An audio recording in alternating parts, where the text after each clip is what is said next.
చీకటిలో ఉన్న లోకమున్ వెలుగులోకి నడిపించుటకు రక్షకుడు జన్మించేను.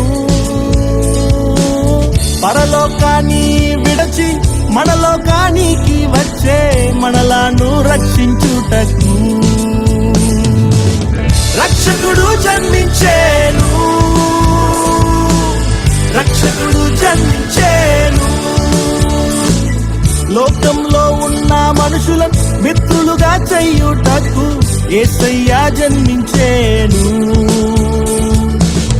పాపములో ఉన్న లోకమును పరిశుద్ధం చేయుటకు రక్షకుడు జన్మించేను.